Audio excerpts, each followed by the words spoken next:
ഇന്ന് ഒരു പേഷ്യൻ്റ് വന്നിരുന്നു. ആള് വളരെ ആവേശത്തിലാണ് വന്നത്. വന്ന ഉടനെ റിപ്പോർട്ടൊക്കെ കാണിച്ചു. ഡോക്ടർ ഷുഗർ ഒന്നും കൺട്രോൾ ആയിട്ടില്ല, ഭയങ്കര കൂടുതലാണല്ലോ. ഞാൻ നോക്കുമ്പോണ്ട് ഏകദേശം 1.5 വർഷം മുമ്പ് ഞാൻ കൊടുത്തൊരു പ്രിസ്ക്രിപ്ഷൻ ആയിട്ടാണ് ആൾ വന്നിരിക്കുന്നത്. അപ്പോൾ ഞാൻ ചോദിച്ചു, നിങ്ങൾ ഈ 1.5 വർഷമായിട്ട് ഇതേ മരുന്ന് കഴിച്ചുകൊണ്ടിരിക്കുകയാണോ?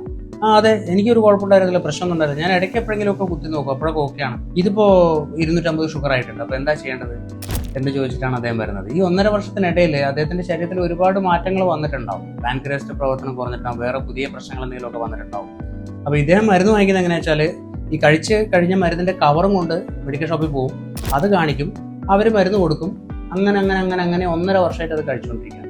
അപ്പോൾ എൻ്റെ ഒരു അഭിപ്രായം, കുറഞ്ഞതൊരു 3-4 മാസത്തിലൊരിക്കലെങ്കിലും ചികിത്സിക്കുന്ന ഡോക്ടറെ ഒന്ന് കണ്ട് എന്തെങ്കിലും ചേഞ്ചസ് ഈ മരുന്നിൽ വരുത്തണോ എന്നുള്ളത് നിങ്ങൾ ചെക്ക് ചെയ്ത് നോക്കണം. എങ്കിൽ മാത്രമേ നിങ്ങളുടെ ആരോഗ്യത്തിന് എന്തെങ്കിലും ഗുണം ഉണ്ടാവുള്ളൂ. അല്ലാതെ 1 വർഷം മുമ്പ് കൊടുത്ത മരുന്ന് അതേപടി കഴിച്ചത് കൊണ്ട് എനിക്കൊരു കുഴപ്പം വരില്ല, എനിക്കൊരു ലക്ഷണം ഇല്ലല്ലോ എന്നുള്ളത് കൊണ്ട് ഒരു കുഴപ്പം വരില്ല എന്ന് വിശ്വസിച്ചിരിക്കുന്നത് തെറ്റാണ്.